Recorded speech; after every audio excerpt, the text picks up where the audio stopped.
একটি রাজনৈতিক দল এটা নিয়ে একেবারে মানে মামার বাড়ির আবদার শুরু করে দিয়েছে। আমার কথা হলো যে আলোচনা করুন, মানুষ জানুক, কিন্তু পিয়ার আনুপাতিক নির্বাচন এদেশের মানুষ আপনারা জানেন কিনা জানি না, আমি বহু লোকের কাছ থেকে খবর পেয়েছি যে পিয়ার কি এটা অনেকেই জানে না, কিন্তু ওটাই জোর করে আনতে হবে। এবং এইটা তারা চালু করলেন বেশি দিন আগে না, 3-4 মাস আগে। এর আগে কখনোই এটা নিয়ে আলোচনা হয়নি, কোনো পর্যায়ে আলোচনা হয়নি। বুদ্ধিজীবীরা, সুশীল সমাজ তারাও কথা বলেনি।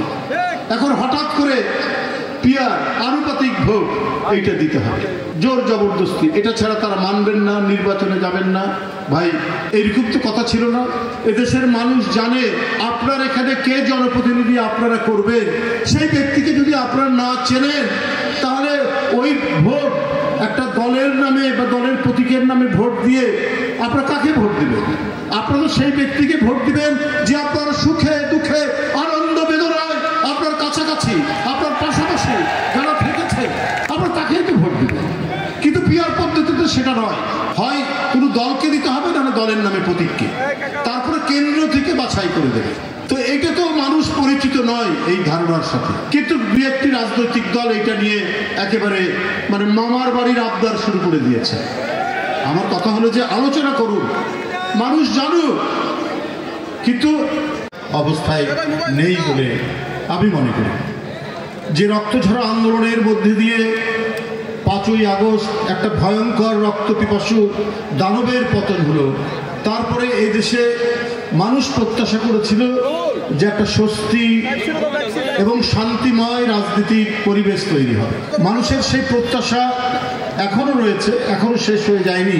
কিন্তু কোথাও কোথাও আমার মনে হয় কারো উদ্দেশ্য আছে কিনা, কোনো উদ্দেশ্য আছে কিনা সেই উদ্দেশ্যের কথা বলবো না, তবে কিছু বিষয় নিয়ে এমন কথাবার্তা বলা হচ্ছে যেটি মানুষের কাছে কাম্য নয়। দুই একটি রাজনৈতিক দল যারা আন্দোলনও করেছেন, কিন্তু পয়েন্ট অফ নো রিটার্ন বলে একটি কথা আছে, যে তাদের সেই কথা থেকে সরে আসা যাবে না, ওটাই হতে হবে। তারাই আন্দোলন করছে। আমরা কি করেছি? 16 বছরে আমাদের এমপি নিরুদ্দেশ হয়ে গেছে, আমাদের নির্বাচিত প্রতিনিধি নিরুদ্দেশ হয়ে গেছে, ছাত্র নেতা নিরুদ্দেশ হয়ে গেছে, আমাদের যুব নেতা নিরুদ্দেশ হয়ে গেছে, গুম, জোরপূর্বক গুম, গুপ্ত হত্যা, ইছামতি নদী, মধুমতি নদী, শীতলক্ষার পরে আমাদের অনেক নেতাকর্মী, সেখানে উপজেলা চেয়ারম্যান আছে, তাদের লাশ পাওয়া গেছে।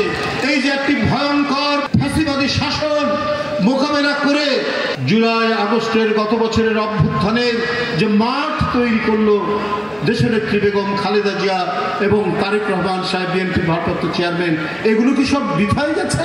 এগুলো কি সব মিথ্যা হয়ে গেছে? 130 জন শিশু জীবন দিয়েছে।